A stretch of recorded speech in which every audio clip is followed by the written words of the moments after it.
History from the beginning. Ancient truths hidden in the Bible. The universe holds secrets that were written down thousands of years before modern science even existed. Hidden within the pages of the Bible are truths about our origins, our purpose, and the very nature of reality itself that scholars are only beginning to understand. Tonight, you're about to discover how ancient wisdom perfectly aligns with cutting-edge discoveries, revealing a tapestry of knowledge that challenges everything you thought you knew about history, science, and human existence. What if I told you that the greatest mysteries of our time were already solved in texts written millennia ago? That the questions keeping physicists awake at night were answered by shepherds and prophets who lived before the invention of the telescope? This isn't about faith versus science. This is about uncovering the profound connections between ancient revelation and modern understanding that will fundamentally change how you see the world. From the moment consciousness first sparked in the void to the intricate design of DNA, from the mathematical precision of planetary orbits to the quantum mechanics governing reality itself, we're going to explore how biblical accounts contain scientific truths that humanity is only now beginning to comprehend. These aren't coincidences. These are breadcrumbs left by an intelligence that understood the universe's deepest workings long before we had the tools to measure them. So prepare yourself for a journey that will challenge your assumptions, expand your understanding, and reveal how the oldest book in human history might actually contain the newest insights about our existence. Because what we're about to uncover isn't just ancient history. It's the blueprint for understanding everything. Before we proceed, we have a goal of hitting 1,000 subscribers. Help us. Subscribe to our channel and leave a like in this video so we can keep making great videos like this for you. Now moving on. In the beginning, there was nothing. Not the kind of nothing you experience when you close your eyes in a dark room. This was absolute void, a complete absence of matter, energy, space, and time itself. Modern cosmology calls this the state before the Big Bang. But thousands of years ago, a text began with words that would echo through eternity. In the beginning, God created the heavens and the earth. But here's what's fascinating. The Hebrew word used for created is bara, which specifically means to bring something into existence from nothing. This isn't reshaping existing material. This is creation ex nihilo, from nothing, which perfectly aligns with our current understanding of how the universe began. The Big Bang Theory describes the sudden appearance of all matter and energy from a singularity, a point of infinite density that existed before space and time. What's remarkable is that this ancient text describes the sequence of creation in a way that mirrors what modern science tells us about the universe's formation. First, there was light. Not the sun or stars, but fundamental light energy. Scientists now understand that in the first moments after the Big Bang, the universe was filled with photons, particles of light, before matter as we know it even existed. Then came the expansion of space itself. The biblical account describes the heavens being stretched out, which is precisely how cosmologists describe cosmic inflation, the rapid expansion of space that occurred in the universe's earliest moments. This isn't metaphorical language. This is a technical description of cosmic expansion, written thousands of years before Edwin Hubble discovered that galaxies are moving away from us. The text continues with the formation of Earth, covered by water and shrouded in darkness. Geologists now know that early Earth was indeed covered by vast oceans, and the atmosphere was so thick that sunlight couldn't penetrate to the surface. The description of waters above and below the firmament corresponds to our understanding of Earth's early water cycle and atmospheric conditions. But the most stunning revelation comes when we examine the order of creation. Plants appear before the sun becomes visible from Earth's surface. This seems backwards until you realize that photosynthesis could have begun as soon as light penetrated the atmosphere. even before the sun was clearly visible through the atmospheric haze. Marine life appears before land animals. Birds are mentioned alongside sea creatures, which aligns with the evolutionary understanding that birds evolved from dinosaurs, which were essentially marine reptiles that moved onto land. The precision of this sequence is staggering. How could ancient writers have known the correct order of appearance for different life forms? How could they have understood that light existed before stars, that expansion preceded formation, that the Earth was initially covered by water? These aren't lucky guesses.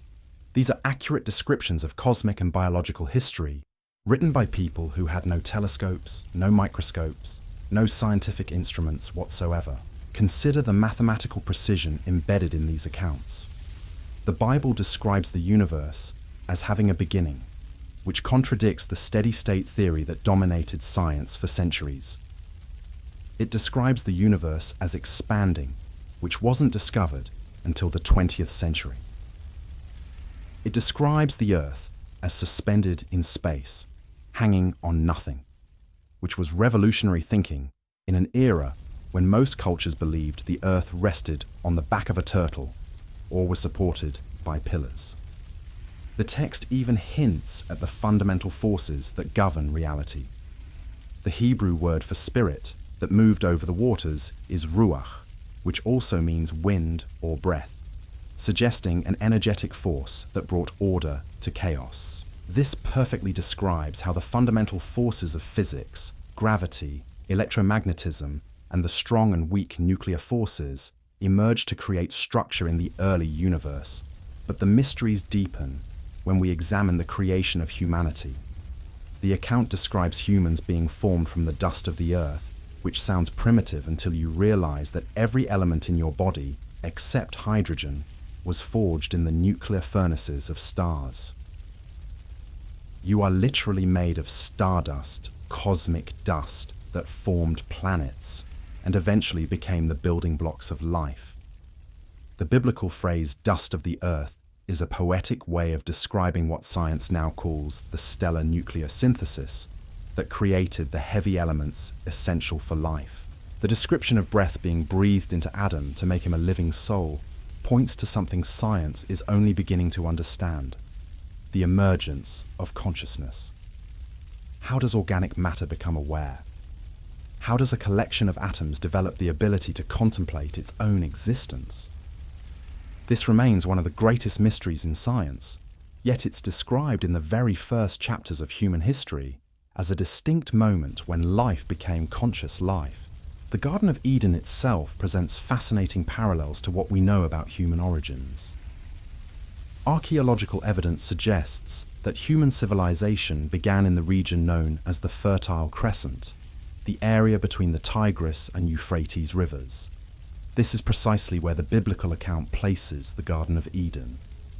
The description of 4 rivers flowing from Eden matches the geographical layout of ancient Mesopotamia, suggesting that this account preserves genuine historical memory of humanity's earliest settlements. Even more intriguing is the description of the Tree of Life. Modern genetics has discovered that all life on Earth shares a common genetic code, as if all living things branch from a single source. The image of a tree whose fruit grants eternal life mirrors our understanding of how genetic information is passed down through generations, how DNA serves as the blueprint for all biological existence. The tree of the knowledge of good and evil represents something profound about human consciousness. Unlike other animals, humans possess moral awareness, the ability to distinguish between right and wrong. This cognitive capacity appears to be unique to our species, suggesting that something fundamental changed in human development at a specific point in our history. The biblical account frames this as a choice that fundamentally altered human nature, introducing mortality and moral responsibility. The serpent in this account has puzzled interpreters for millennia, but consider this. The Hebrew word for serpent, nachash, comes from a root that means to whisper or to practice divination. This suggests not just a physical creature, but an intelligence that could communicate complex ideas, that could reason and persuade. The description of the serpent as more cunning than any beast of the field points to a form of intelligence that was sophisticated enough to understand human psychology and exploit it. What's remarkable is how this ancient account captures something profound about human nature that psychology and neuroscience are only now beginning to understand. The decision to eat from the forbidden tree represents the moment when humans became fully self-aware, when they developed the capacity for abstract thought, moral reasoning, and the ability to imagine possibilities beyond their immediate experience. The immediate consequence, awareness of nakedness and the feeling of shame, points to the development of self-consciousness, the ability to see oneself from an external perspective. This is a uniquely human trait that emerges in child development around the age of 2, when children first recognize themselves in mirrors and begin to understand that others can see them as they see others. The conversation between God and the first humans after their disobedience reveals something fascinating about human psychology. When confronted with their actions, Adam immediately shifts blame to Eve and implicitly to God himself. "The woman you put here with me, she gave me some fruit from the tree." This defensive response, the instinct to avoid responsibility and shift blame, is a fundamental aspect of human psychology that emerges from our capacity for moral reasoning. Eve's response is equally revealing. "The serpent deceived me, and I ate."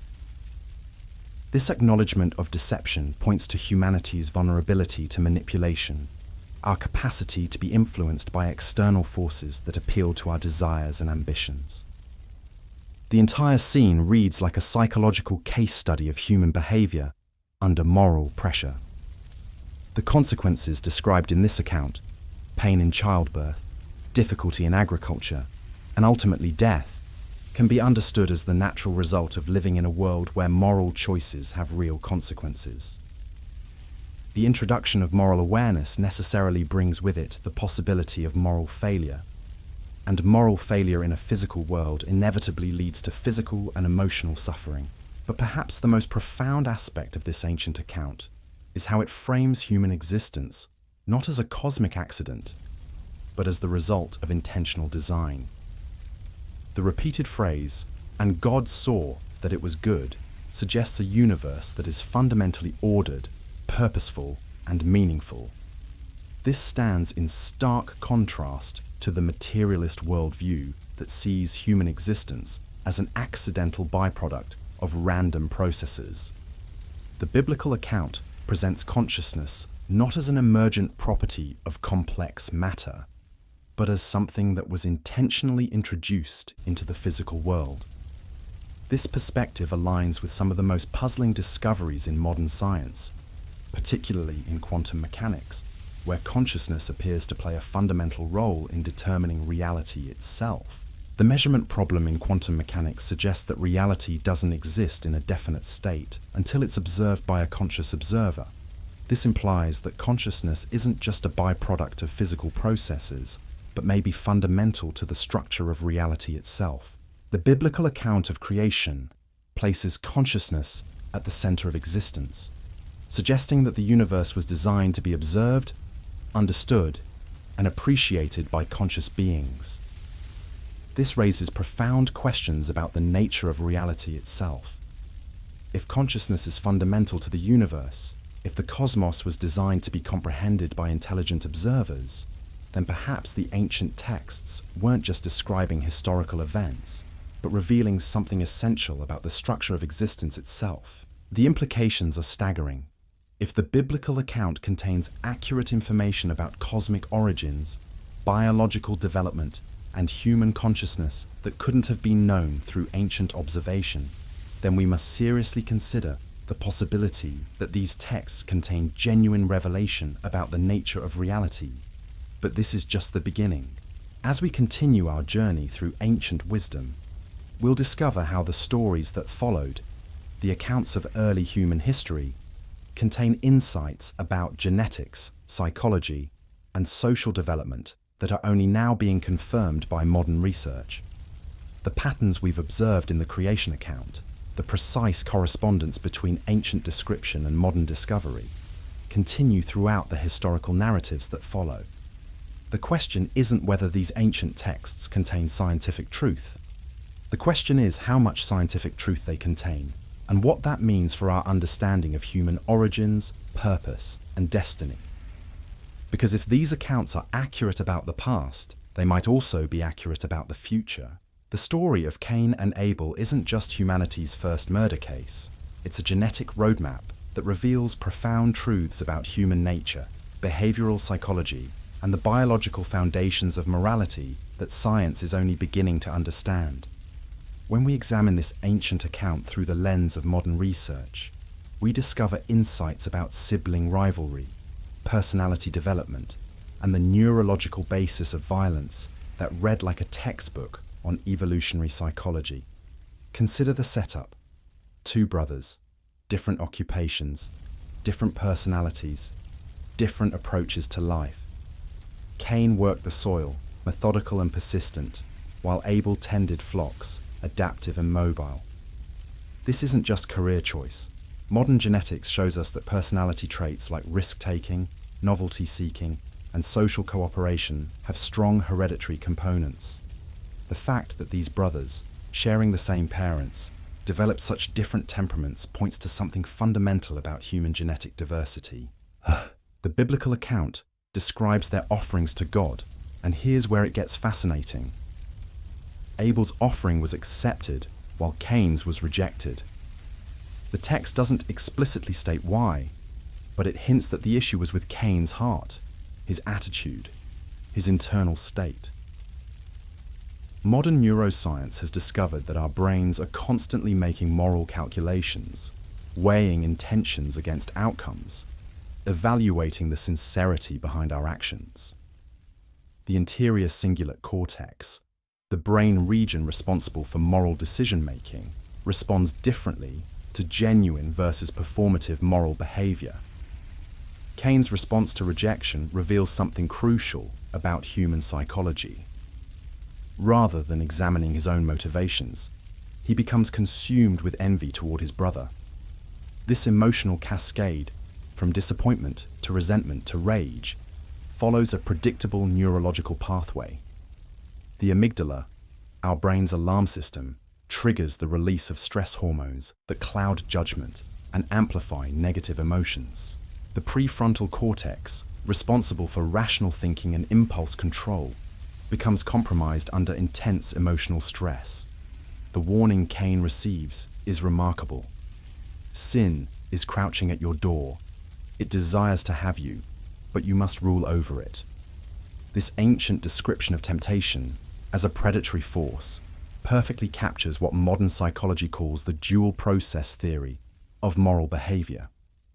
We have two systems operating in our brains: the automatic, emotional system that responds to immediate impulses, and the controlled, rational system that evaluates consequences and makes deliberate choices. The metaphor of sin as a crouching predator describes the constant tension between these systems. The limbic system, our emotional brain, is always ready to respond to threats, opportunities, and desires.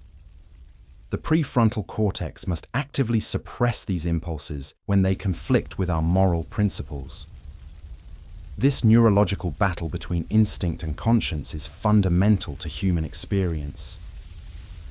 What happens next reveals the tragic consequences when this internal struggle is lost. Cain lures Abel into a field, away from witnesses, and commits the first recorded murder. This premeditated aspect is significant because it demonstrates the uniquely human capacity for planned violence. While animals kill for territory, food, or defense, humans are capable of deliberate, calculated harm based on abstract emotions like envy and resentment. The immediate aftermath shows something profound about human conscience. When confronted by God, Cain's response, "Am I my brother's keeper?" reveals both guilt and defiance. The question itself acknowledges the concept of moral responsibility while attempting to reject it. This internal conflict between knowledge of right and wrong and the desire to escape consequences is a fundamental aspect of human psychology that emerges from our capacity for moral reasoning. The punishment Cain receives is equally revealing. He becomes a wanderer, unable to find peace or stability. Modern psychology recognizes this as a classic description of what we now call moral injury, the psychological damage that results from perpetrating acts that violate our own moral code. Veterans, first responders, and others who have witnessed or participated in violence often experience similar symptoms: restlessness, inability to connect with others, and a persistent sense of alienation. The mark placed on Cain to protect him from revenge is fascinating from an anthropological perspective. It suggests an early understanding of justice systems, the need to prevent cycles of retribution that could destroy communities. This protective marking implies that even in humanity's earlier stages, there was recognition that punishment should serve rehabilitation and deterrence rather than mere vengeance. But the deeper implications of this story extend far beyond individual psychology. The account describes the beginning of human civilization, with Cain founding the first city. This transition from nomadic to settled life represents one of the most significant developments in human history. Archaeological evidence shows that the shift to urban living, which occurred around 10,000 years ago, fundamentally changed human social structures, economic systems, and cultural development. The genealogy that follows reveals something remarkable about human technological development. Cain's descendants are credited with innovations in metallurgy, music, and animal husbandry. This suggests that creativity and innovation often emerge from struggle and displacement. Modern research in psychology confirms that moderate levels of stress and challenge can enhance creative problem solving and drive technological advancement. The story of Noah and the flood presents another layer of ancient wisdom that aligns with modern scientific understanding. The account describes a global catastrophe that reset human civilization, preserving only a small remnant to repopulate the earth. While debates continue about the flood's scope and nature, the genetic evidence for human population bottlenecks is undeniable. Mitochondrial DNA studies suggest that all modern humans descend from a relatively small population that lived in Africa around 70,000 years ago. This genetic bottleneck, possibly caused by a volcanic eruption that dramatically reduced human numbers, created the founder effect that explains many aspects of human genetic diversity. The biblical account of humanity, descending from a small group of survivors, mirrors this scientific understanding of our species' demographic history. The description of Noah's righteousness in a corrupt world points to something fascinating about moral development. Research in developmental psychology shows that moral reasoning develops through stages, from simple rule following to complex ethical thinking based on universal principles. Noah's ability to maintain moral integrity despite social pressure demonstrates the highest level of moral development, what psychologists call principled conscience. The construction of the ark itself represents humanity's capacity for long-term planning and technological innovation. The detailed specifications given for the vessel, including its dimensions, materials, and construction methods, describe a sophisticated understanding of naval architecture. The proportions given for the ark, with a length-to-width ratio of 6:1, are remarkably close to modern ship design principles for maximum stability and cargo capacity. The gathering of animals represents an early understanding of biodiversity and conservation. The instruction to take pairs of every kind of animal suggests recognition that species diversity is essential for ecosystem stability. Modern conservation biology confirms that genetic diversity within species is crucial for survival, particularly during environmental catastrophes. The rainbow that appears after the flood serves as a covenant sign, a promise that such destruction would never again occur. This introduction of symbolic communication between divine and human realms points to humanity's unique capacity for abstract thinking and meaning-making. The ability to understand symbols, To see beyond immediate physical reality to deeper significance is a distinctly human cognitive capability that emerges from our advanced language processing abilities. The story of Babel reveals profound insights about human social organization and the origins of cultural diversity. The account describes humanity united by a single language, working together to build a tower that reaches the heavens. This cooperation represents the pinnacle of human collective achievement, but it also contains the seeds of its own destruction. The desire to make a name for ourselves reflects what psychologists call the fundamental attribution error, the tendency to overestimate our own abilities and underestimate external factors in our success. The builders of Babel displayed hubris, the dangerous pride that comes from technological advancement without corresponding wisdom or humility. The confusion of languages that follows isn't just divine punishment, but a natural consequence of human social dynamics. Linguistic research shows that languages naturally diverge when populations become isolated from each other. The Tower of Babel story captures this process in symbolic form, describing how human ambition led to division and the formation of distinct cultural groups. The dispersion of peoples that results from this linguistic confusion explains the origins of human cultural diversity.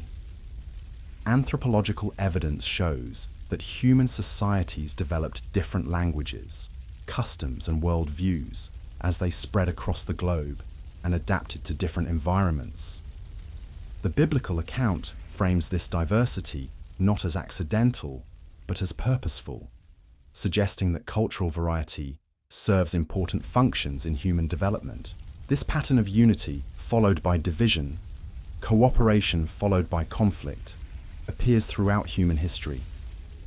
Modern game theory and evolutionary psychology help explain why this cycle repeats. While cooperation provides enormous benefits, it also creates opportunities for exploitation. The tension between individual self-interest and collective good is a fundamental challenge in human social organization. The call of Abraham marks a pivotal moment in human history, the beginning of what we might call ethical monotheism. The instruction to leave his homeland and venture into the unknown represents a leap of faith that would have profound consequences for human civilization. This willingness to abandon security for principle, to choose uncertain promise over comfortable familiarity, demonstrates the uniquely human capacity for transcendent motivation. The promise made to Abraham that through his descendants all nations would be blessed suggests a universal vision of human flourishing that transcends tribal boundaries. This expansion of moral consideration from family to tribe to nation to all humanity represents a crucial development in human ethical thinking. Modern research in moral psychology shows that this expansion of the moral circle is essential for large-scale cooperation and peaceful coexistence. The covenant relationship established with Abraham introduces the concept of conditional blessing based on moral behavior. This represents a sophisticated understanding of the relationship between ethics and consequences, individual choices, and collective outcomes. The idea that moral behavior brings blessing while immoral behavior brings curse reflects an early understanding of what we now call social contract theory. The testing of Abraham's faith through the near sacrifice of Isaac reveals profound insights about moral development and the nature of ultimate commitment. The willingness to sacrifice what is most precious for the sake of principle demonstrates the highest level of moral reasoning. Yet the provision of a substitute sacrifice suggests that true moral principle never requires the destruction of innocent life. This story introduces the concept of substitutionary atonement, the idea that one life can be given in place of another. While this seems primitive to modern sensibilities, it actually reflects a sophisticated understanding of justice and mercy. The principle that wrongdoing requires payment, but that payment can be made by another, becomes central to legal systems and ethical frameworks throughout human history. The genetic promises made to Abraham that his descendants would be as numerous as the stars introduces an early understanding of exponential population growth. Mathematical models show that under optimal conditions, human populations can indeed grow exponentially, doubling every generation.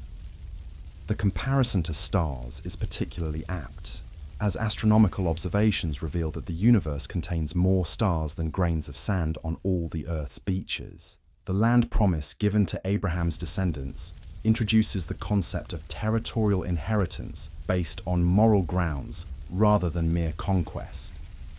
This represents a revolutionary approach to land ownership and political authority. Instead of might making right, the biblical account suggests that moral character and divine calling determine legitimate claims to territory and leadership. The story of Isaac and Rebekah reveals insights about genetic inheritance and mate selection. The careful attention to family lineage and the journey to find a wife from among Abraham's relatives suggests an early understanding of genetic compatibility and the importance of shared values in marriage. Modern genetics confirms that moderate levels of genetic similarity, but not too much, optimize reproductive success. The account of Jacob and Esau presents a fascinating study in twin psychology and the nature versus nurture debate. Despite sharing the same parents and environment, these twins develop dramatically different personalities and life paths. Jacob, the quiet contemplative type, contrasts sharply with Esau, the impulsive outdoorsman. This difference in temperament from birth suggests that personality has strong genetic components. The exchange of the birthright for a bowl of stew reveals something profound about human psychology and the power of immediate gratification. Esau's willingness to trade his inheritance for temporary satisfaction demonstrates what psychologists call temporal discounting, the tendency to value immediate rewards more highly than future benefits. This cognitive bias, while sometimes adaptive in survival situations, can lead to poor long-term decision-making. Jacob's deception in obtaining Isaac's blessing raises complex questions about moral behavior and divine sovereignty. While the deception itself is clearly wrong, the outcome aligns with the earlier prophecy that the older will serve the younger. This suggests that moral complexity often surrounds significant historical events, that right and wrong are not always clearly distinguished in the moment.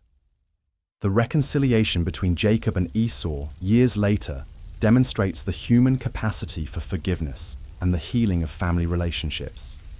Despite decades of separation and resentment, the brothers are able to embrace and find peace. This restoration suggests that even the deepest wounds can heal when approached with humility and genuine remorse. These ancient narratives, when examined through the lens of modern scientific understanding, reveal remarkable insights about human nature, social organization, and moral development. The patterns they describe, the psychological dynamics they explore, and the principles they establish continue to shape human civilization thousands of years later. But perhaps most significantly, they suggest that the fundamental questions about human existence, our origins, our purpose, and our destiny have been with us from the very beginning. The story of Joseph unfolds as perhaps the most psychologically sophisticated narrative in ancient literature, revealing profound insights about dream interpretation, leadership psychology, and the dynamics of family trauma that modern research is only beginning to fully understand. When we examine this account through the lens of contemporary neuroscience and behavioral psychology, we discover a masterclass in emotional intelligence, conflict resolution, and the transformative power of forgiveness that reads like a modern textbook on human development. Joseph's ability to interpret dreams wasn't supernatural mysticism, but represents an early understanding of symbolic thinking and pattern recognition that neuroscience now recognizes as fundamental to human cognition. The brain's capacity to process symbolic information, to see connections between seemingly unrelated events, and to predict future outcomes based on present patterns, is what separates human intelligence from other forms of consciousness. Joseph's interpretations weren't random guesses, but sophisticated analyses of psychological and environmental factors that could influence future events. The dreams themselves reveals something fascinating about the unconscious mind's ability to process complex social dynamics. Joseph's childhood dreams of his brothers bowing down to him weren't mere fantasies, but reflected an intuitive understanding of family hierarchies and future possibilities. Modern research in sleep psychology shows that dreams often process social information and emotional conflicts in ways that conscious thought cannot, suggesting that Joseph's dreams contain genuine insights about family dynamics and future relationships. The reaction of Joseph's brothers to these dreams demonstrates the psychological principle of projection, where individuals attribute their own unconscious feelings to others. Their violent response to Joseph's dreams reflected their own insecurities about their father's favoritism and their position within the family structure. The special coat given to Joseph by Jacob wasn't just a gift, but a visible symbol of preference that triggered deep-seated feelings of inadequacy and competition among the siblings. The decision to sell Joseph into slavery, rather than kill him outright, reveals the complex moral reasoning that occurs during group decision-making. Research in social psychology shows that groups often make decisions that individual members would find morally reprehensible, a phenomenon known as diffusion of responsibility. Judah's suggestion to profit from their crime, rather than simply commit murder, demonstrates how moral reasoning can be corrupted by rationalization and self-interest. Joseph's experience in Egypt provides remarkable insights into resilient psychology and the factors that enable some individuals to thrive despite severe trauma. His rise from slavery to a position of authority in Potiphar's house demonstrates what psychologists call post-traumatic growth, the ability to develop greater strength and wisdom through adversity. The text emphasizes that Joseph's success came from his integrity and competence, qualities that remained intact despite his traumatic circumstances. The attempted seduction by Potiphar's wife presents a fascinating case study in moral decision-making under pressure. Joseph's refusal wasn't based on fear of consequences, but on principle, specifically his loyalty to his master and his understanding of right and wrong. This demonstrates what psychologists call moral courage, the ability to act ethically despite personal cost. The neurological basis of such decisions involves the prefrontal cortex overriding limbic system impulses, a process that requires significant mental energy and strong moral convictions. The false accusation and subsequent imprisonment that followed Joseph's moral choice illustrates a harsh reality about ethical behavior. Doing right doesn't always lead to immediate reward. This delayed gratification aspect of moral behavior is one of the most challenging aspects of human psychology. The ability to maintain ethical standards despite negative consequences requires what psychologists call distress tolerance, the capacity to endure emotional pain without abandoning one's values. Joseph's interpretation of dreams for his fellow prisoners reveals advanced understanding of human psychology and the power of hope in sustaining individuals through difficult circumstances.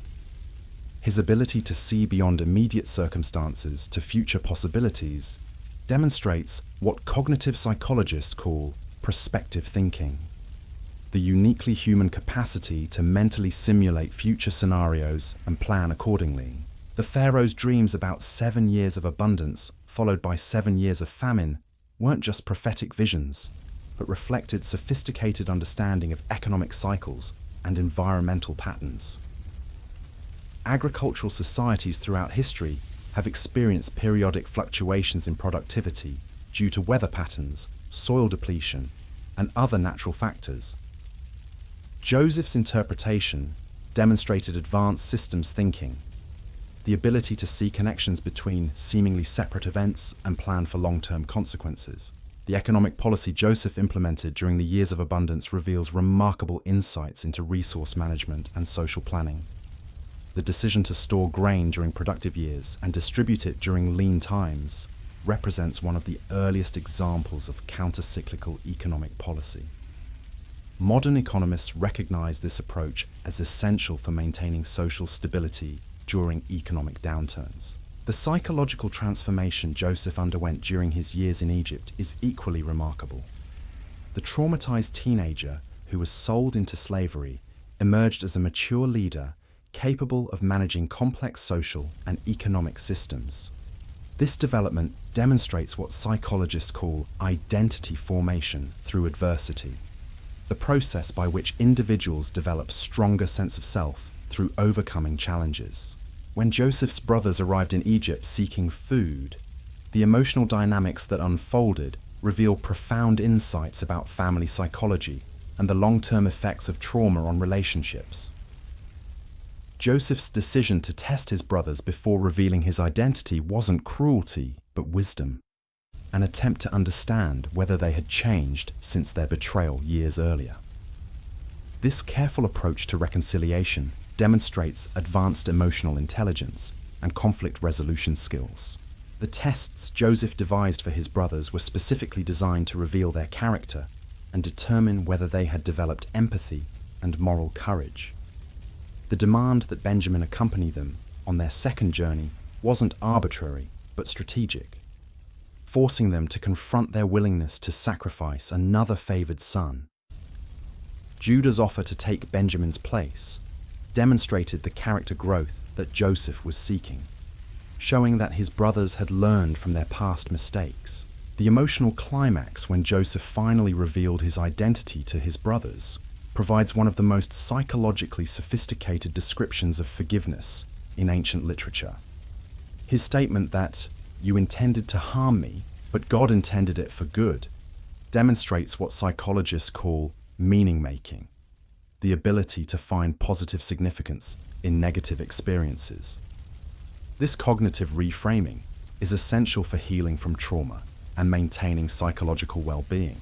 The reunion between Joseph and his father Jacob represents the restoration of broken family bonds and the healing power of reconciliation. The text emphasizes the intensity of emotion involved, suggesting that the psychological wounds created by family trauma run deep, but can be healed through genuine remorse and forgiveness. This restoration process requires both parties to acknowledge past hurts and commit to rebuilding trust. The migration of Jacob's family to Egypt sets the stage for one of history's most significant demographic transitions.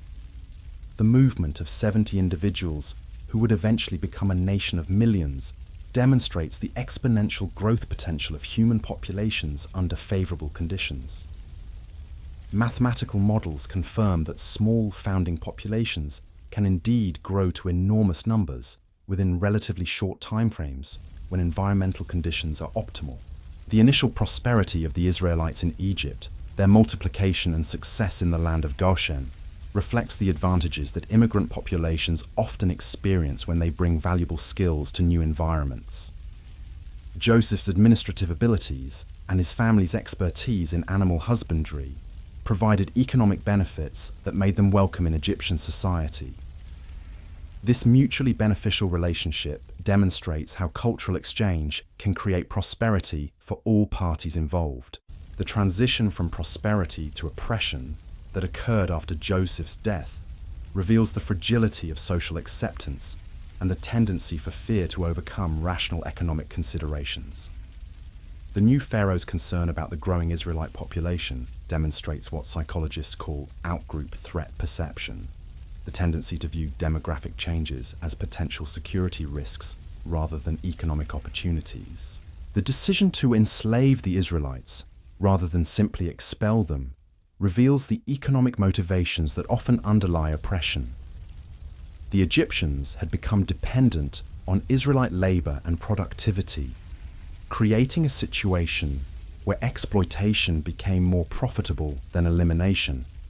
This dynamic has repeated throughout history, showing how economic systems can perpetuate injustice even when it contradicts moral principles. The birth of Moses during this period of oppression introduces themes of hidden identity and destined leadership that resonate throughout human history.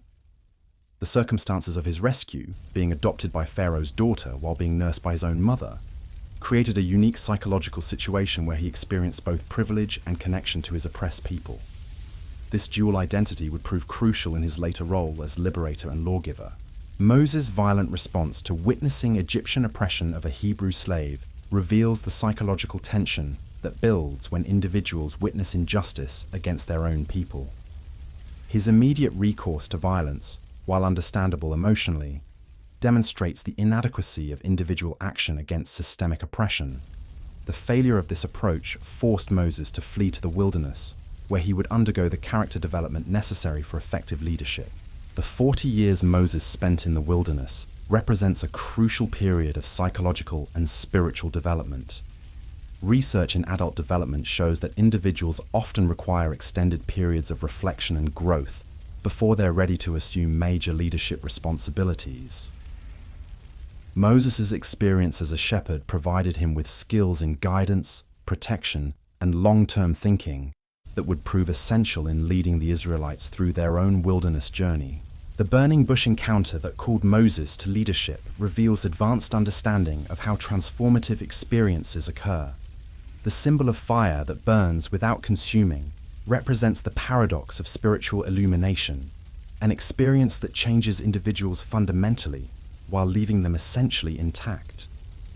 This metaphor captures something profound about peak experiences and their role in human development. Moses' initial reluctance to accept the leadership role demonstrates healthy self-awareness and humility. His concerns about his speaking ability and his people's potential rejection show realistic assessment of the challenges involved.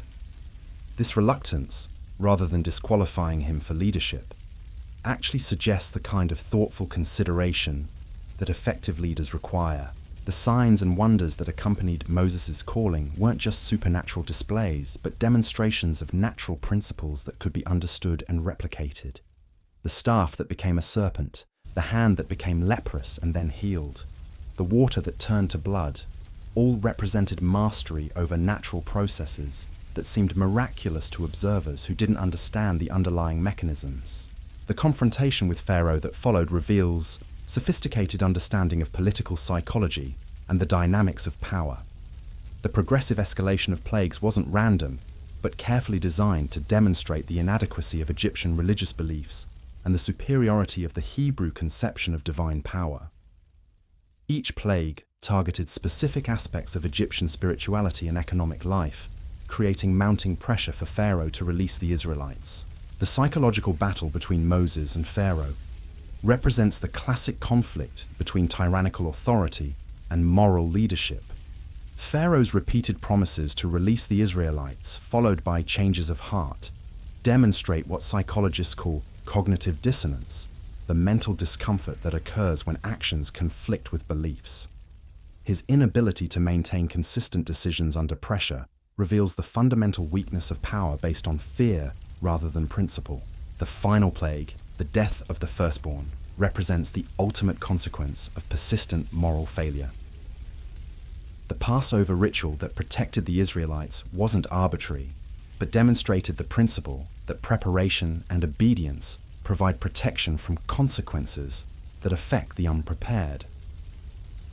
This event established the foundation for one of humanity's most enduring religious observances and introduced the concept of substitutionary sacrifice that would resonate throughout human history. The exodus from Egypt that followed represents one of history's most significant liberation movements, involving approximately 2 million people leaving slavery to establish a new society based on divine law rather than human authority. The logistics of this migration, the organization required, and the social dynamics involved provide insights into large-scale social change and the challenges of transitioning from oppression to freedom. The parting of the Red Sea, whether understood as supernatural intervention or natural phenomenon, represents the moment when human faith and divine power converge to create the impossible. The timing of this event, occurring precisely when the Israelites needed escape and their enemies needed defeat, demonstrates the kind of synchronicity that characterizes pivotal moments in human history. The destruction of the Egyptian army that followed serves as a definitive end to the old order and the beginning of something entirely new. The song of celebration that the Israelites sang afterward reveals the psychological transformation that occurs when oppressed people suddenly find themselves free. This transition from slavery to liberty represents one of the most profound changes possible in human experience. The wilderness journey that began after the Exodus provides a fascinating study in group psychology and the challenges of social development. The complaints and rebellions that repeatedly occurred demonstrate how quickly people can forget past suffering and focus on present discomfort. The psychological adjustments required to transition from slavery to freedom proved more difficult than the physical challenges of desert travel. The provision of manna and water in the wilderness reveals sophisticated understanding of how to maintain morale and unity during difficult transitions. The daily provision of food created a rhythm of dependence and gratitude that prevented long-term anxiety about survival while requiring daily trust in divine provision. This system demonstrates advanced understanding of human psychology and the importance of routine in maintaining social cohesion. The giving of the law at Mount Sinai represents one of history's most significant moments in moral and legal development. The Ten Commandments and the detailed regulations that followed established principles of justice, social responsibility, and personal conduct that would influence legal systems throughout human history. The psychological impact of receiving these laws directly from divine authority created a foundation for social order that transcended human political arrangements. The golden calf incident that occurred while Moses was on the mountain reveals the human tendency to create tangible representations of spiritual realities. The people's need for visible symbols of divine presence demonstrates something fundamental about human psychology and the challenge of maintaining faith in abstract principles. This event established the ongoing tension between spiritual idealism and human limitations that characterizes religious experience. The construction of the tabernacle that followed provided a focal point for worship and community identity that could be transported during their nomadic period. The detailed specifications for this portable sanctuary demonstrate advanced understanding of sacred architecture and the psychological importance of physical spaces in maintaining spiritual focus. The craftsmanship required and the materials used reveal sophisticated artistic and technical capabilities among the Israelites. The 40 years of wilderness wandering that followed represents a complete generational transition from slavery to freedom. The psychological transformation required to change from a slave mentality to a free people capable of governing themselves could not occur overnight, but required an entire generation to develop new patterns of thinking and behavior. This extended period of development demonstrates the time required for fundamental social change. The death of Moses at the end of this period represents the passing of transformational leadership to a new generation ready to implement the vision he had articulated.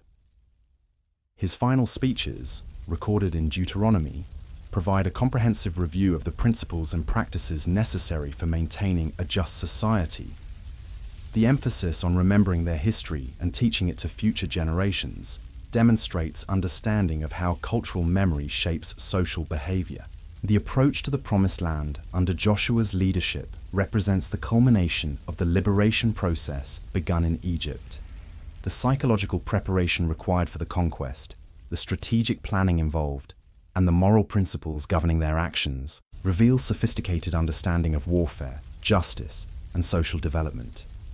The emphasis on following divine commands, rather than human strategy, demonstrates the continuing importance of moral authority in effective leadership.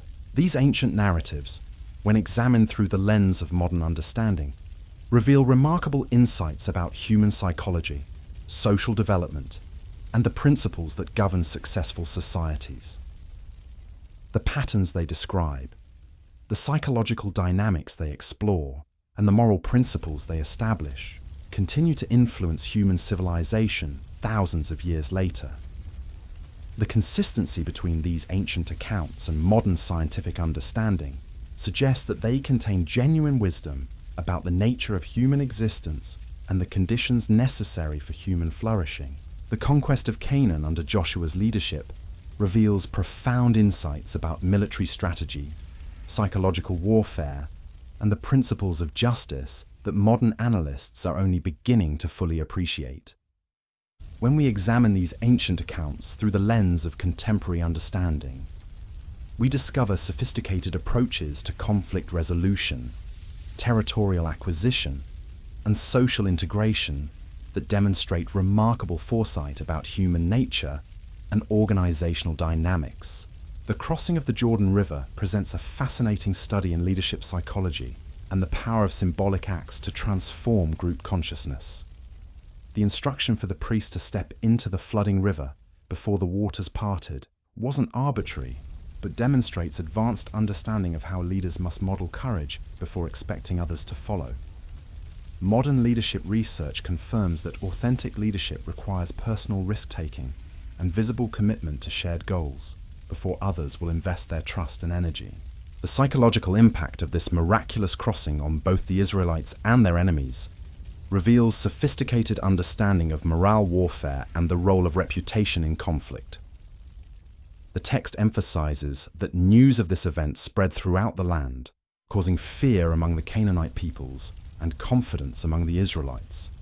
This demonstrates early recognition of how information and perception shape outcomes before physical battles even begin.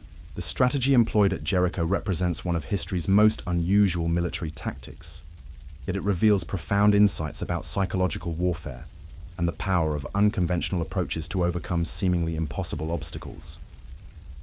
The instruction to march around the city for 7 days without attacking seems illogical from a conventional military perspective, but it served multiple psychological purposes that modern strategists now recognize as highly effective.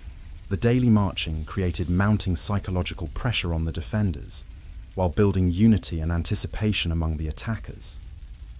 The silence maintained during these marches heightened tension and prevented the enemy from understanding Israelite intentions.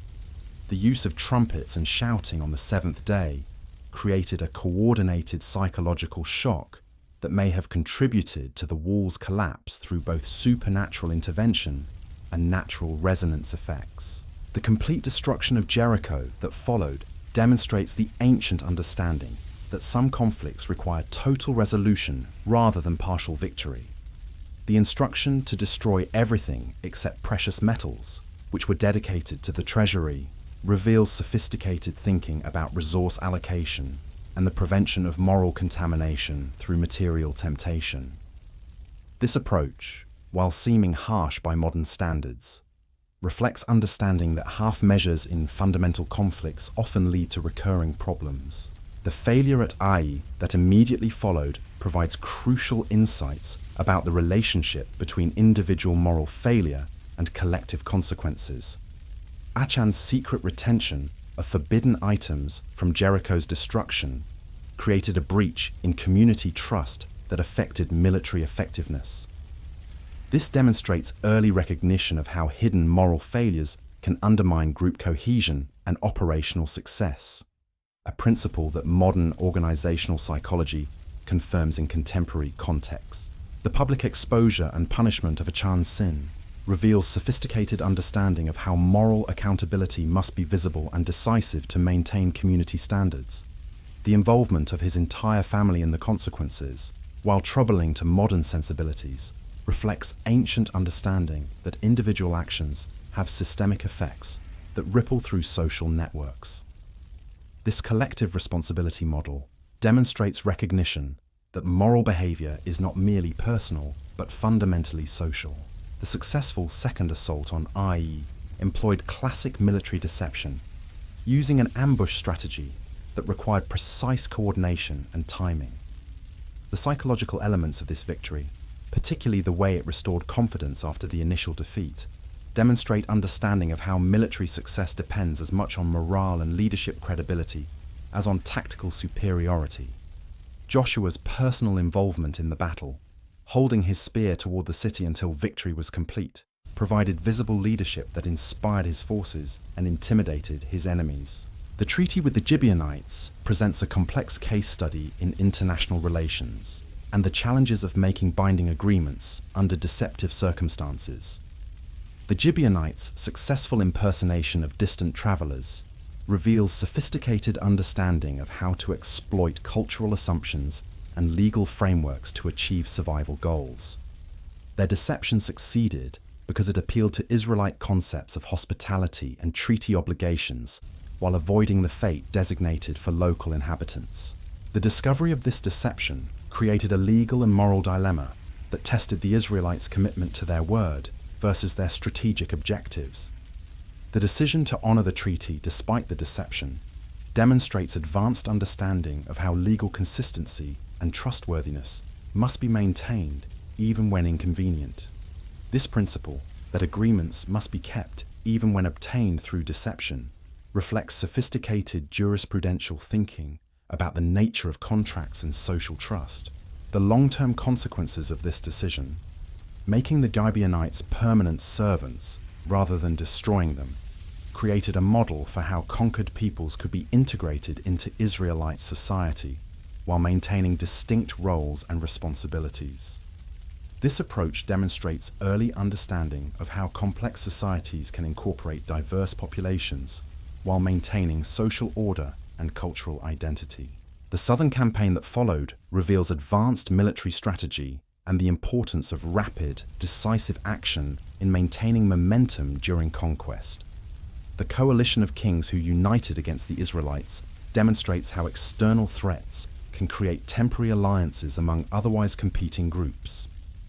Joshua's response, a surprise night march followed by a sustained assault, shows understanding of how speed and surprise can overcome numerical disadvantages. The miraculous extension of daylight during this battle, whether understood as supernatural intervention or natural phenomenon, represents the convergence of human preparation and divine assistance that characterizes pivotal moments in history.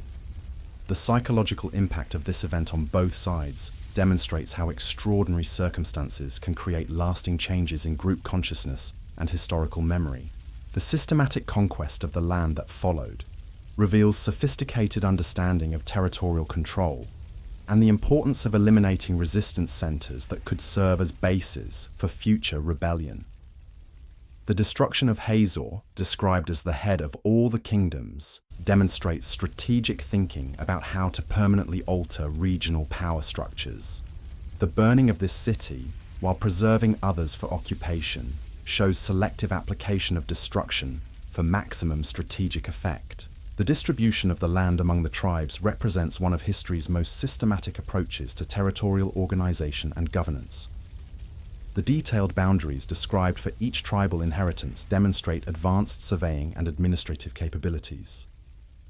The allocation process, involving both divine guidance and practical considerations about tribal size and needs, reveals sophisticated understanding of how to balance spiritual principles with practical requirements. The establishment of cities of refuge represents a revolutionary approach to justice that balances individual rights with social protection. The concept that someone who committed unintentional homicide could find sanctuary in designated cities demonstrates advanced understanding of how justice systems must distinguish between intentional and accidental harm. This legal innovation shows recognition that punishment must be proportionate to intent and that society has responsibilities to protect both victims and perpetrators. And the Levitical cities scattered throughout the land reveals sophisticated understanding of how to maintain religious and educational unity across a geographically dispersed population.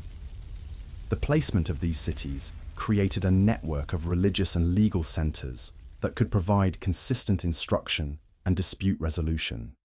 This system demonstrates early recognition of how specialized roles and distributed authority can maintain social cohesion across large territories.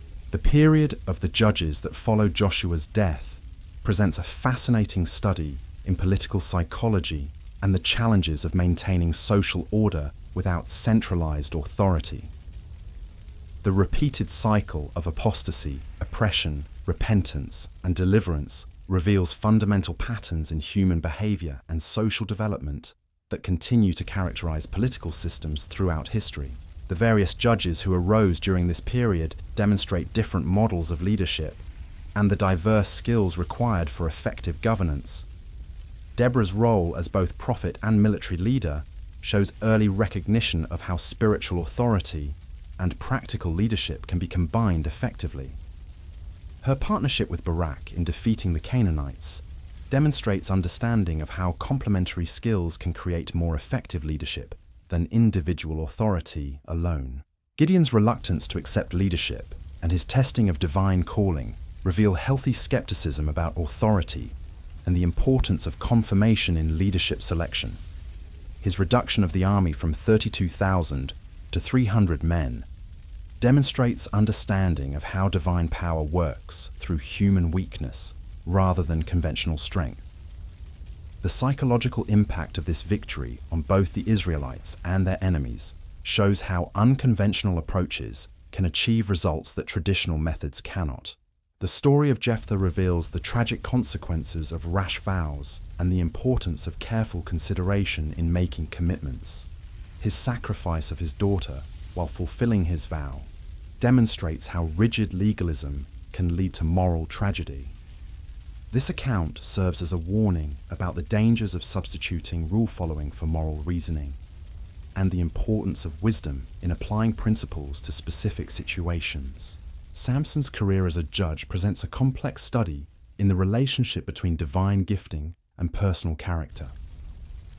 His extraordinary physical strength, combined with his moral weaknesses, demonstrates how natural abilities and spiritual calling do not automatically produce wise behavior.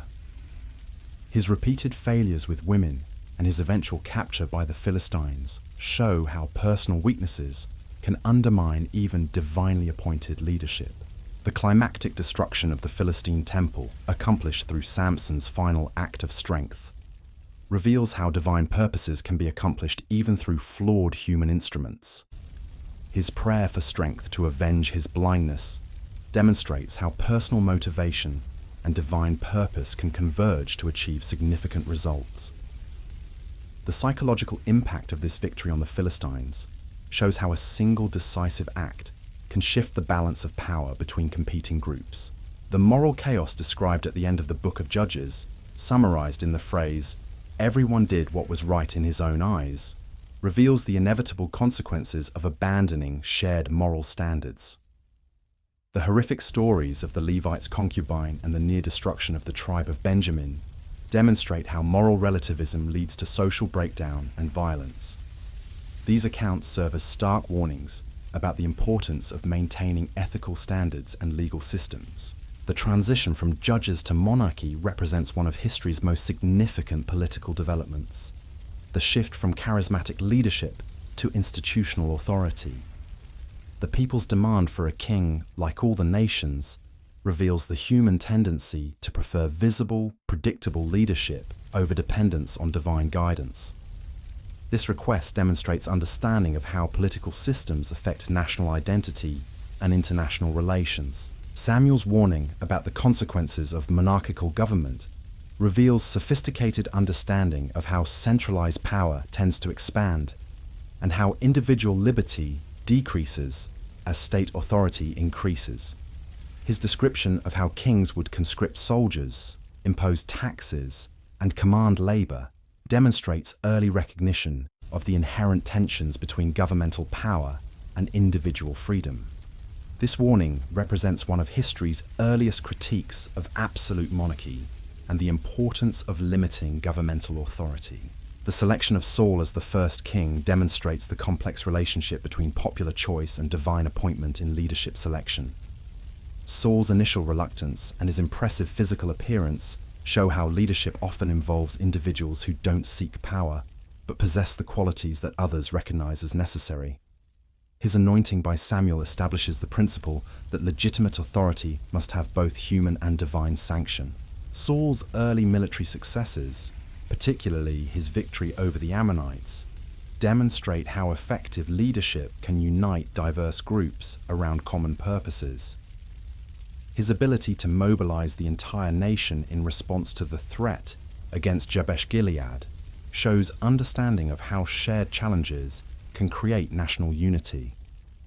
The psychological impact of this victory established his credibility as a military leader and confirmed his royal authority, The gradual deterioration of Saul's leadership reveals the psychological pressures that affect individuals in positions of ultimate responsibility. His increasing paranoia, his impulsive decisions, and his eventual consultation with the Witch of Endor demonstrate how isolation and pressure can corrupt even initially capable leaders.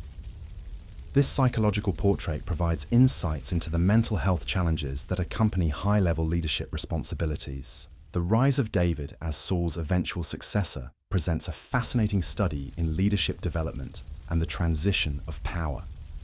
David's anointing as a young shepherd boy demonstrates how divine calling often precedes human recognition and how preparation for leadership frequently occurs in obscure circumstances. His musical ability and his courage in facing Goliath show how diverse skills and experiences contribute to leadership effectiveness. The conflict between Saul and David reveals the dynamics of threatened authority and the challenges of leadership succession. Saul's attempts to kill David demonstrate how fear of replacement can drive destructive behavior in leaders. David's repeated refusal to harm Saul, despite having opportunities to do so, shows understanding of how legitimate authority must be transferred rather than seized.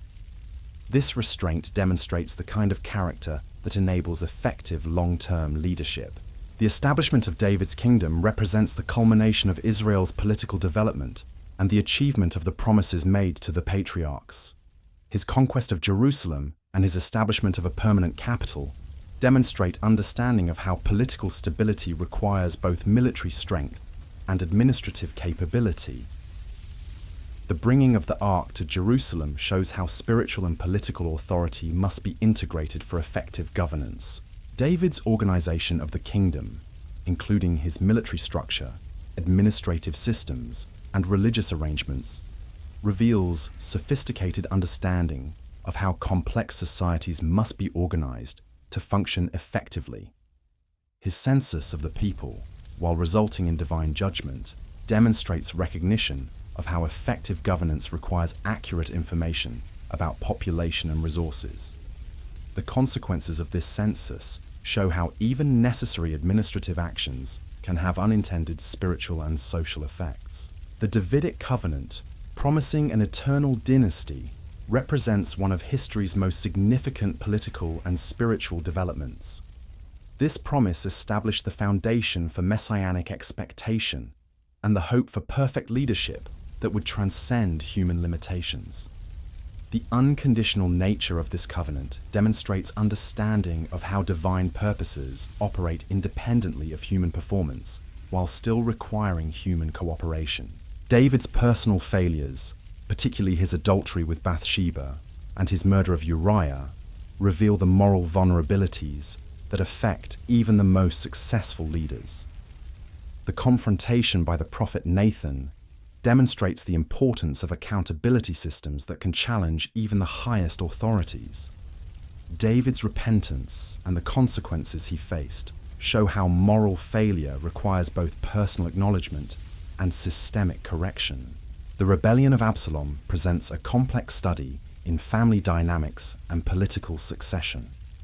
Absalom's ability to turn popular sentiment against his father demonstrates understanding of how charismatic leadership can exploit legitimate grievances to gain political support.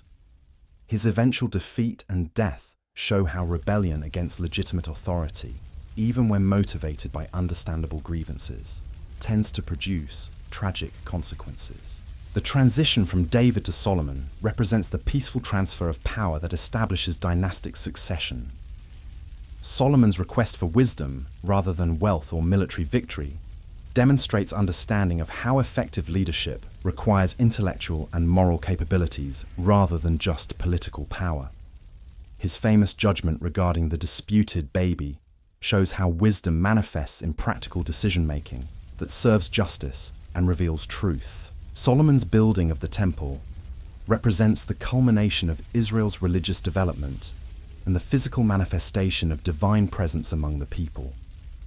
The detailed descriptions of the temple's construction demonstrate advanced architectural and artistic capabilities. The dedication ceremony, with its emphasis on divine glory filling the temple, shows understanding of how physical structures can serve spiritual purposes and create lasting cultural memory. The international recognition of Solomon's wisdom and the visits of foreign dignitaries demonstrate how intellectual achievement can enhance national prestige and create opportunities for cultural exchange. The Queen of Sheba's visit particularly shows how reputation for wisdom can attract international attention and create diplomatic opportunities. This recognition demonstrates understanding of how soft power can be as effective as military strength in international relations. Solomon's extensive building projects and his development of trade relationships reveals sophisticated understanding of how infrastructure and commerce contribute to national prosperity. His alliance with Hiram of Tyre and his trading expeditions to distant lands show recognition of how international cooperation can create mutual benefits. The wealth that flowed into Israel during this period demonstrates the economic advantages of peaceful trade over military conquest. The gradual corruption of Solomon's reign, particularly his marriage to foreign wives and his adoption of their religious practices, reveals how even the wisest leaders can be corrupted by gradual compromise.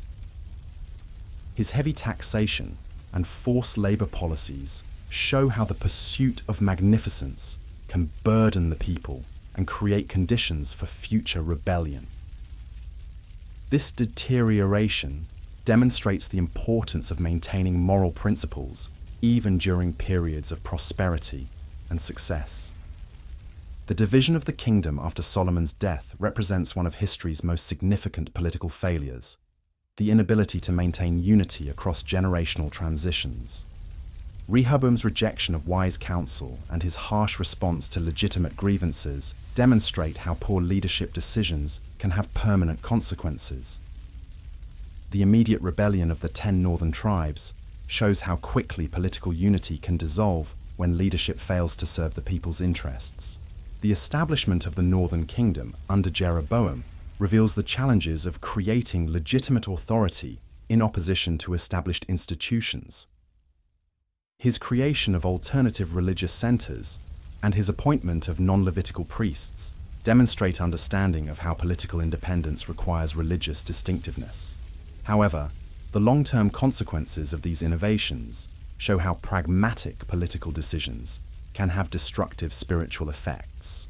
The prophetic movement that emerged during this period of divided monarchy represents one of history's most significant developments in moral and spiritual leadership. The prophets' role as independent voices challenging both kings and people demonstrates understanding of how society needs moral accountability that transcends political authority. Their messages of judgment and hope show recognition of how divine purposes operate through historical events, while maintaining standards of justice that exceed human limitations. These ancient narratives, when examined through the lens of modern understanding, reveal remarkable consistency between ancient wisdom and contemporary insights about leadership, social organization, and the principles that govern successful societies. The patterns they describe continue to influence human civilization, and their relevance to current challenges suggests that they contain enduring truths about human nature and the conditions necessary for social flourishing.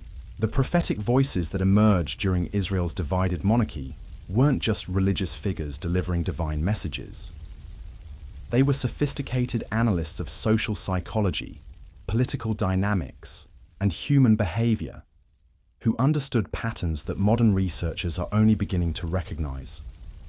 When we examine their methods, their messages, and their impact through the lens of contemporary understanding, we discover remarkable insights about leadership accountability, social justice, and the psychological factors that determine whether civilizations thrive or collapse. Elijah's confrontation with the prophets of Baal on Mount Carmel represents one of history's most dramatic demonstrations of how belief systems compete for cultural dominance. The challenge wasn't merely religious, but psychological, designed to expose the powerlessness of false ideologies when subjected to empirical testing. Modern cognitive psychology recognizes this as a classic example of hypothesis testing. where competing claims are evaluated through direct experimentation rather than theoretical argument. The elaborate ritual performed by the Baal prophets, with their frenzied dancing, self-mutilation, and desperate appeals to silent gods, demonstrates what psychologists now call cognitive dissonance in action. When deeply held beliefs are challenged by contrary evidence, individuals often intensify their commitment rather than acknowledge error.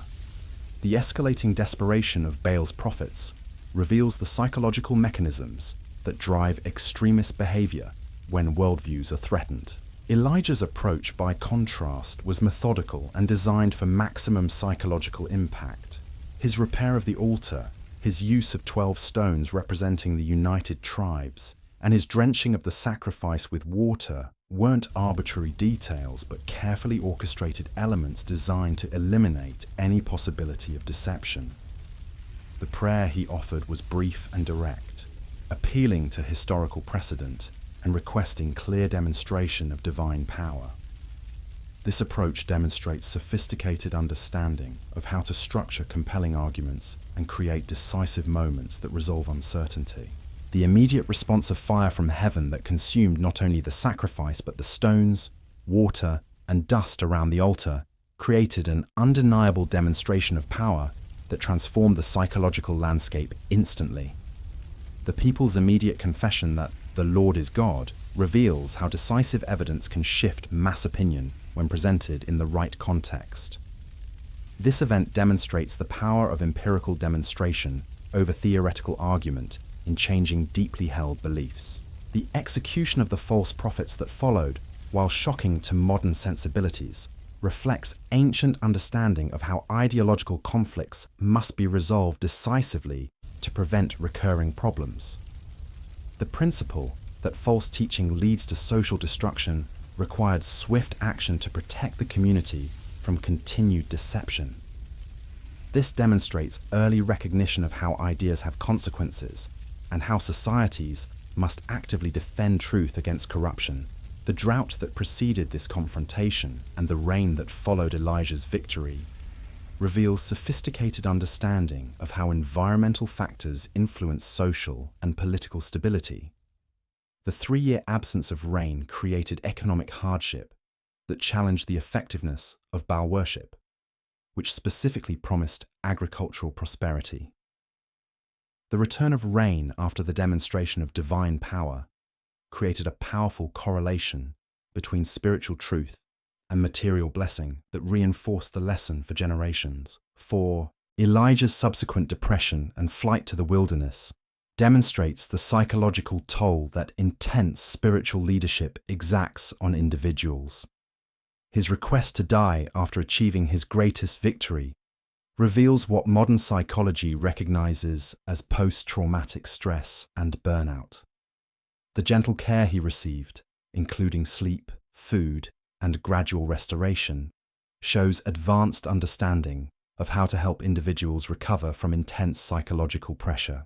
The still small voice that Elijah heard in the cave represents a profound insight about how divine communication often occurs through subtle internal impressions rather than dramatic external manifestations. This recognition that spiritual guidance comes through quiet reflection rather than spectacular displays demonstrates sophisticated understanding of how human consciousness interfaces with transcendent reality. Modern neuroscience confirms that insight and creativity often emerge from quiet contemplation rather than intense activity. The commission Elijah received to anoint new political and religious leaders reveals understanding of how social change requires systematic replacement of corrupted leadership structures. The instruction to anoint Hazael as king of Syria, Jehu as king of Israel, and Elisha as prophet demonstrates strategic thinking about how to create coordinated pressure for reform across multiple domains. This approach shows recognition that lasting change requires simultaneous action in political, military, and spiritual spheres. Elisha's ministry that followed provides remarkable insights into the psychology of mentorship and the transfer of spiritual authority. His request for a double portion of Elijah's spirit wasn't presumptuous, but demonstrated understanding of how successors must exceed their predecessors to maintain institutional effectiveness. The miracles he performed, often involving practical solutions to everyday problems, show how spiritual authority manifests through service to human needs, rather than mere displays of power. The healing of Naaman, the Syrian general, presents a fascinating study in cultural psychology and the barriers that prevent people from receiving help. Naaman's initial anger at being told to wash in the Jordan River reveals how pride and cultural assumptions can prevent individuals from accepting simple solutions to complex problems.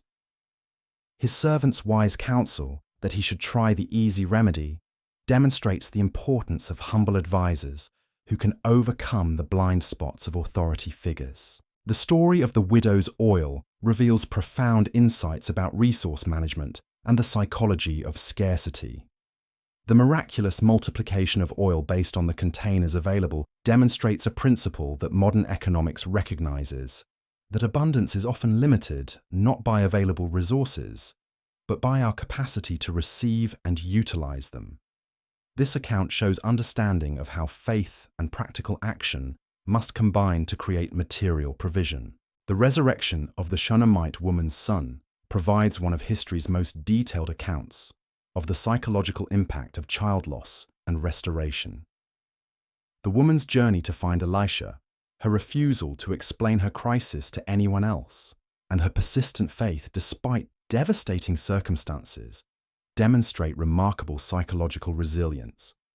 Elisha's method of restoration, lying on the child and breathing into him, shows understanding of how life-giving energy can be transmitted through intimate contact. The Northern Kingdom's persistent idolatry, despite these demonstrations of divine power, reveals the psychological mechanisms that maintain destructive behavior patterns even in the face of contrary evidence. The 19 kings who ruled Israel, all of whom continued the religious innovations of Jeroboam, demonstrate how institutional momentum can override individual judgment. This pattern shows how systemic corruption becomes self-perpetuating when leadership selection favors continuity over reform. The Assyrian conquest that eventually destroyed the Northern Kingdom represents one of history's most thorough examples of cultural annihilation through forced relocation. The policy of scattering conquered peoples across the empire while importing foreign populations to replace them demonstrates sophisticated understanding of how to prevent rebellion by destroying cultural identity. The lost 10 tribes of Israel disappeared not through physical destruction, but through cultural assimilation that erased their distinct identity. The survival of the southern kingdom of Judah for an additional century and a half reveals the protective value of maintaining spiritual and cultural integrity, even under political pressure. The reforms undertaken by kings like Hezekiah and Josiah demonstrate how renewal movements can extend the life of declining civilizations. Their efforts to restore temple worship, eliminate foreign influences, and renew covenant commitment show understanding of how spiritual renewal can create social stability. The prophetic messages delivered during this period reveal sophisticated understanding of the relationship between individual moral choices and collective consequences. Isaiah's warnings about trusting in foreign alliances rather than divine protection demonstrate recognition of how political pragmatism can undermine the principles that ensure long-term survival. His prophecies about the coming exile weren't mere predictions, but logical consequences of moral and spiritual decline. Jeremiah's ministry during Judah's final years provides remarkable insights into the psychology of denial and the human tendency to ignore warnings about impending disaster. His repeated calls for repentance and his accurate predictions of destruction were consistently rejected by both leaders and people who preferred comforting lies to uncomfortable truths. This demonstrates how cognitive biases can prevent individuals and societies from responding appropriately to genuine threats. The Babylonian exile that followed represents one of history's most significant examples of how cultural identity can survive political destruction. The maintenance of Jewish religious practices, legal traditions, and historical memory during 70 years of displacement demonstrates remarkable social cohesion. The writings produced during this period, including many of the Psalms and prophetic books, show how suffering can stimulate creativity and deepen spiritual understanding. The Persian conquest of Babylon and the subsequent return of the Jewish exiles reveals how international political changes can create opportunities for cultural restoration. Cyrus's decree permitting the rebuilding of the Jerusalem temple demonstrates enlightened imperial policy that recognized the stabilizing value of allowing subject peoples to maintain their traditional practices. This approach shows understanding of how tolerance and accommodation can create more stable governance than oppression. The reconstruction of the temple under Zerubbabel and the rebuilding of Jerusalem's walls under Nehemiah demonstrate the importance of physical symbols in maintaining cultural identity. The emotional response of the older generation who remembered the original temple reveals how architectural restoration can trigger powerful memories and renew hope for the future. The systematic organization of the rebuilding project shows sophisticated understanding of project management and community mobilization. The religious reforms implemented by Ezra demonstrate how textual authority can reshape social behavior and restore cultural boundaries. His reading of the law to the assembled people and their emotional response show how forgotten principles can regain power when presented in the right context.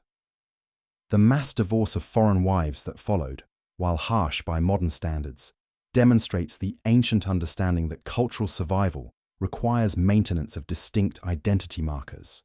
The period of Greek rule that followed Persian control introduced new challenges to Jewish cultural identity through the attraction of Hellenistic philosophy and lifestyle. The tension between accommodation and resistance that characterized this period reveals the ongoing struggle between maintaining traditional values and adapting to changing circumstances. The Maccabean revolt that eventually resulted demonstrates how cultural pressure can trigger violent resistance when core identity is threatened. The Roman conquest that established the political context for the New Testament period represents the culmination of centuries of foreign domination and cultural struggle. The Jewish expectation of a political Messiah who would restore national independence reflects the natural human desire for liberation from oppression. The spiritual rather than political nature of Jesus' ministry challenged these expectations and required a fundamental reorientation of messianic hope. The birth of Jesus in Bethlehem during the Roman census reveals the convergence of political necessity and divine timing that characterizes pivotal moments in history. The humble circumstances of his birth, in a stable rather than palace, demonstrate how transformative leadership often emerges from unexpected sources. The angelic announcement to shepherds rather than political leaders shows how divine purposes often bypass established power structures. The visit of the Magi from the East demonstrates how spiritual truth can attract recognition across cultural boundaries. Their willingness to travel great distances based on astronomical observations shows sophisticated understanding of how natural signs can point to spiritual realities. Their worship of the infant Jesus and their gifts of gold, frankincense, and myrrh reveal recognition of his royal, priestly, and sacrificial roles. Herod's massacre of the innocents in response to news of a rival king reveals the paranoid psychology that characterizes tyrannical leadership. His willingness to kill innocent children to protect his position demonstrates how fear can drive leaders to extreme measures that ultimately discredit their authority. The escape of Jesus to Egypt shows how divine protection can work through human wisdom and timely action. The 30 years of Jesus' preparation before beginning his public ministry demonstrate the importance of thorough development before assuming leadership responsibilities. His growth in wisdom, stature, and favor with God and man shows how authentic leadership requires development in multiple dimensions. The silence of the Gospels about this period suggests that preparation often occurs away from public attention. John the Baptist's ministry that preceded Jesus' public appearance demonstrates how revolutionary movements often require preparatory phases that create readiness for change. His call for repentance and his baptism of confession show understanding of how spiritual transformation requires acknowledgement of failure and commitment to new behavior. His recognition of Jesus as the greater one coming after him reveals the humility that characterizes authentic spiritual leadership. Jesus' baptism by John and the divine affirmation that followed demonstrate the importance of public identification with the movement one intends to lead.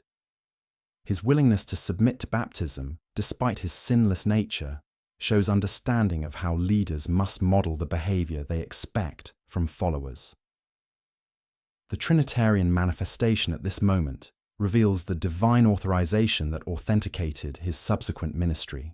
The temptation in the wilderness that immediately followed shows how spiritual authority is tested through direct challenge to its foundational principles.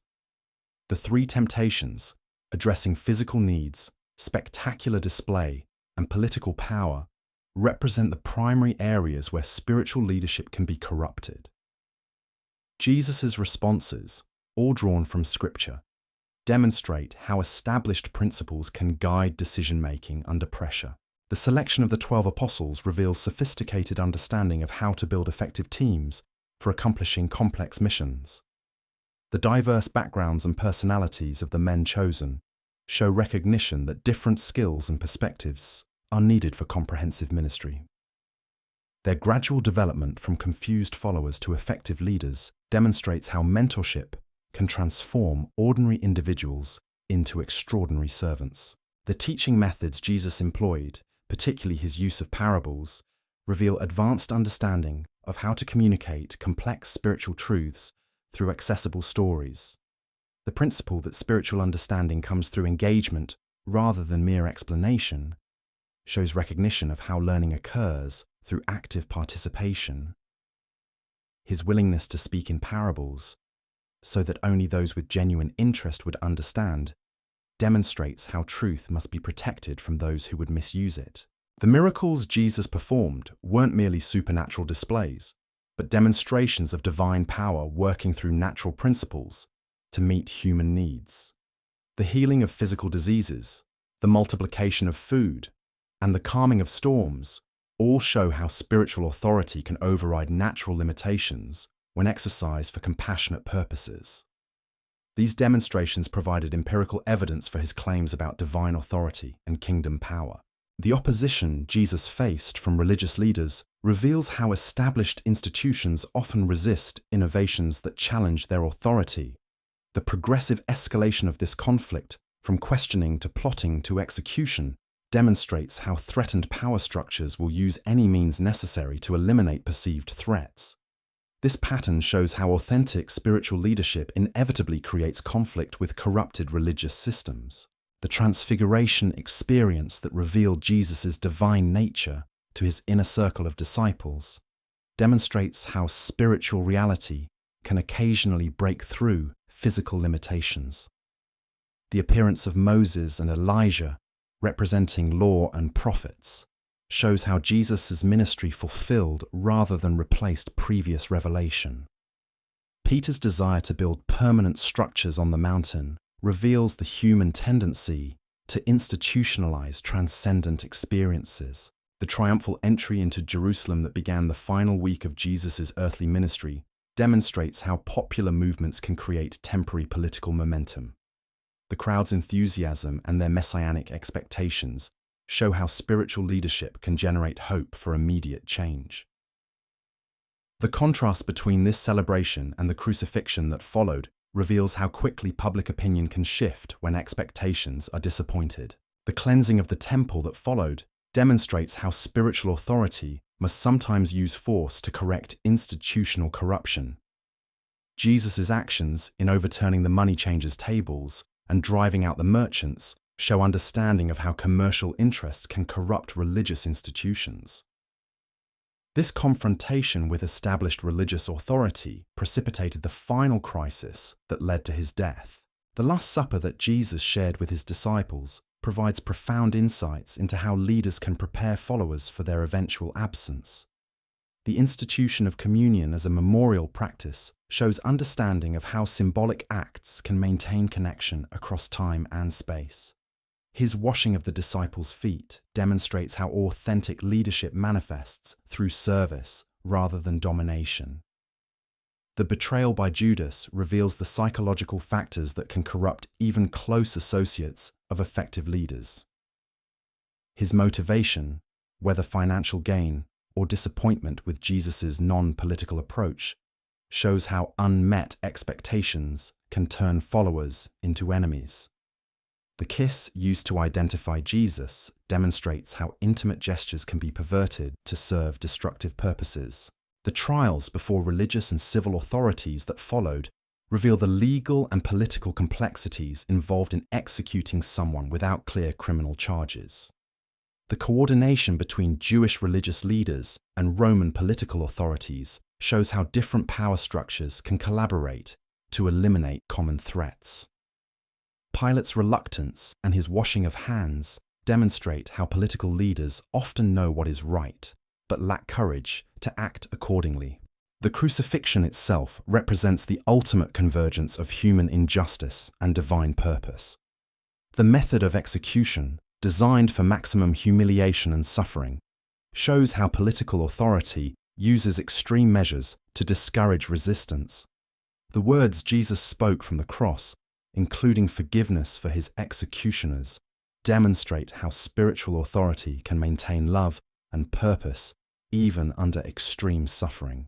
The resurrection that followed 3 days later represents the most significant event in human history, demonstrating divine power over death itself. The initial disbelief of the disciples and their transformation into bold witnesses shows how empirical evidence can overcome even the strongest skepticism. The appearances to various groups over 40 days provided multiple confirmations that established the reality of this unprecedented event. The Great Commission that Jesus gave before his ascension demonstrates how transformative movements must expand beyond their original cultural boundaries to achieve their intended impact. The instruction to make disciples of all nations shows understanding of how spiritual principles can transcend ethnic and cultural limitations. The promise of divine presence until the end of the age provides assurance that this mission will ultimately succeed. The Ascension itself represents the transition from visible to invisible spiritual authority, requiring followers to operate based on faith rather than sight. The promise of the Holy Spirit's coming shows understanding of how spiritual movements require internal empowerment rather than external compulsion. This transition from physical to spiritual leadership demonstrates how authentic authority can increase rather than decrease when it becomes less visible. These ancient accounts, when examined through modern understanding, reveal remarkable consistency between spiritual principles and psychological realities. The patterns they describe continue to influence human civilization, and their relevance to contemporary challenges suggests they contain enduring truths about leadership, social organization, and the conditions necessary for human flourishing. The convergence of ancient wisdom and modern insight points toward a unified understanding of reality that transcends the artificial divisions between spiritual and scientific knowledge. The arrival of the Holy Spirit on Pentecost wasn't just a religious experience, but a profound demonstration of how consciousness can transcend normal human limitations and create unprecedented unity across cultural barriers.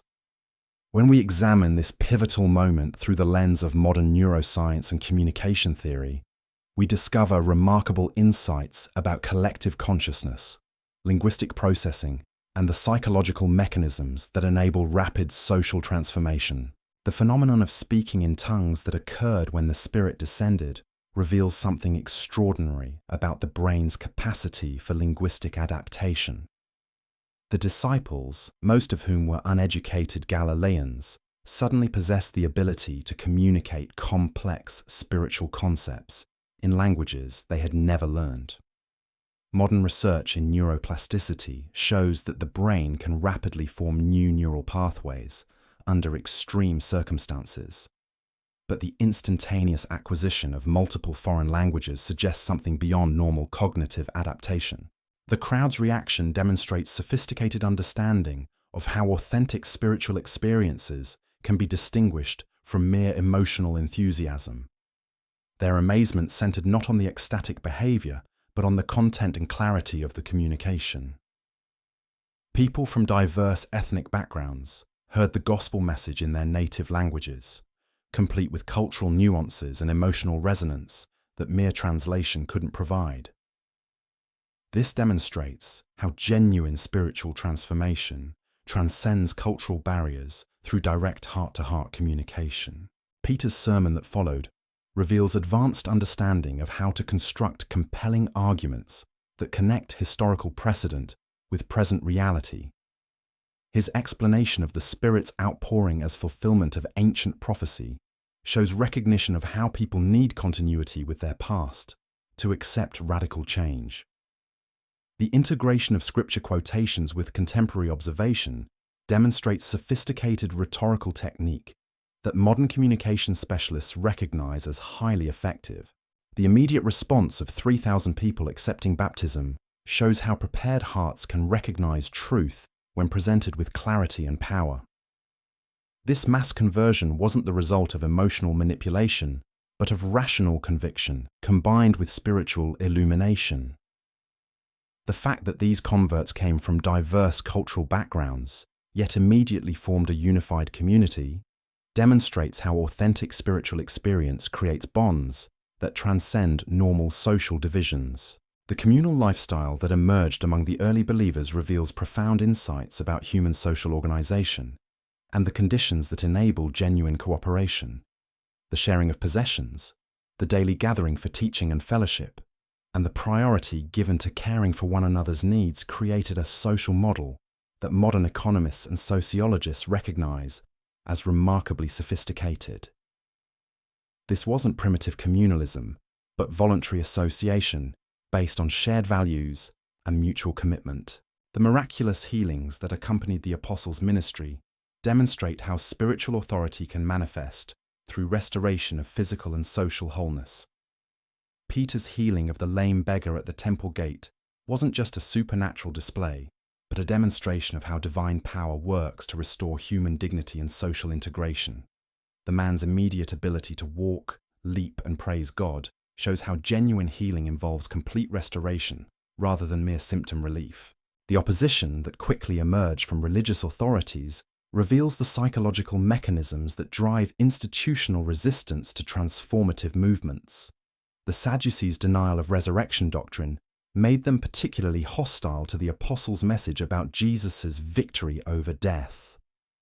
Their arrest of Peter and John demonstrates how threatened authority structures will use legal mechanisms to suppress challenges to their power, even when those challenges are based on demonstrable truth. The believer's response to persecution shows remarkable understanding of how spiritual movements can maintain momentum despite external pressure.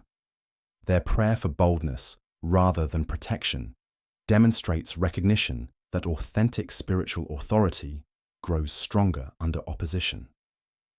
The physical shaking of the building where they prayed suggests that intense collective faith can create measurable effects in the physical environment. The case of Ananias and Sapphira provides crucial insights into how deception can corrupt spiritual communities, and why absolute honesty is essential for maintaining group integrity. Their attempt to appear generous while secretly withholding part of their gift demonstrates how the desire for reputation can motivate dishonest behavior. The immediate divine judgment that followed shows how spiritual communities must maintain clear boundaries to prevent corruption from spreading. The appointment of deacons to handle practical matters reveals sophisticated understanding of how to structure organizations for maximum effectiveness. The recognition that apostolic leaders should focus on prayer and teaching while others handle administrative responsibilities demonstrates early understanding of role specialization and delegation. The selection criteria emphasizing character and spiritual maturity shows recognition that even practical leadership requires moral authority. Stephen's ministry and martyrdom demonstrate how intellectual brilliance combined with spiritual power can create compelling witness that threatens established systems. His detailed knowledge of Jewish history and his ability to construct systematic theological arguments show how scholarship can serve spiritual purposes. The supernatural appearance of his face during his trial reveals how divine authority can manifest through human vessels in ways that transcend normal charismatic appeal. The persecution that followed Stephen's death served to spread the gospel beyond Jerusalem as believers were scattered throughout the region. Philip's ministry in Samaria demonstrates how cultural barriers can be overcome when spiritual power is combined with genuine love and respect for different peoples.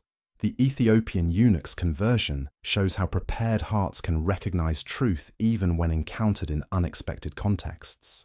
Saul's dramatic conversion on the Damascus Road represents one of history's most significant examples of how radical worldview changes can occur through direct spiritual encounter. His transformation from persecutor to apostle demonstrates how even the most hardened opponents can become powerful advocates when confronted with undeniable truth. The physical blindness that accompanied his conversion symbolizes how spiritual sight often requires the temporary loss of natural vision. Paul's missionary journeys that followed reveal sophisticated understanding of how to establish sustainable spiritual communities across diverse cultural contexts. His strategy of beginning in synagogues before moving to Gentile audiences shows recognition of how to build bridges between established and emerging belief systems. The persecution he faced in each city demonstrates how authentic spiritual authority inevitably creates conflict with existing power structures. The Jerusalem Council's decision to welcome Gentiles without requiring circumcision represents one of history's most significant examples of how spiritual movements can transcend ethnic boundaries. The debate between Jewish and Gentile perspectives shows how divine guidance can work through human discussion and reasoning. The compromise solution that emerged demonstrates sophisticated understanding of how to maintain unity while respecting diversity. Paul's letters to the churches reveal profound insights into human psychology, social organization, and the practical challenges of building communities based on spiritual principles. His analysis of human nature, his instructions for resolving conflicts, and his vision of unified diversity demonstrate remarkable understanding of how to create stable societies that can function across cultural boundaries. The theological depth of his writings shows how spiritual truth can be expressed through systematic rational argument. The persecution under Nero that began in 64 AD demonstrates how political authority will use extreme measures to suppress movements that challenge the foundations of social order. The mass execution of Christians, including their use as human torches to light the emperor's gardens, shows how threatened power structures will resort to spectacular violence to intimidate potential converts. The fact that these persecutions actually strengthened rather than weakened the Christian movement reveals the counterproductive nature of attempting to destroy spiritual truth through physical force. The destruction of Jerusalem in 70 AD represents the end of the Old Covenant system and the validation of Jesus' prophecies about the temple's destruction. The Christians' escape to Pella before the siege demonstrates how spiritual insight can provide practical guidance for avoiding disaster.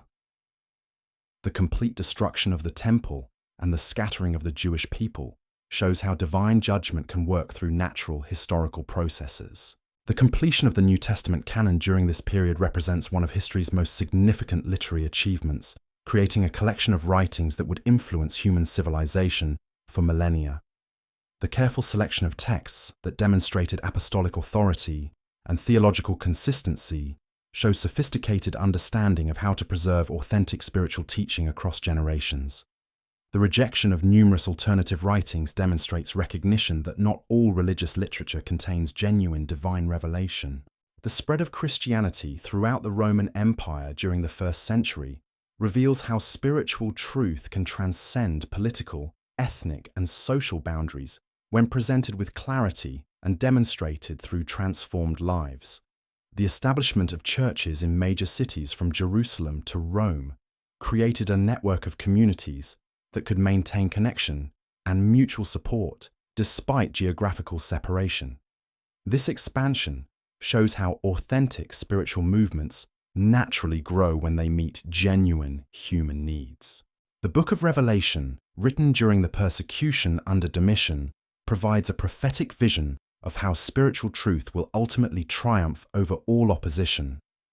The symbolic language and apocalyptic imagery demonstrate how spiritual insight can perceive divine purposes operating through historical events.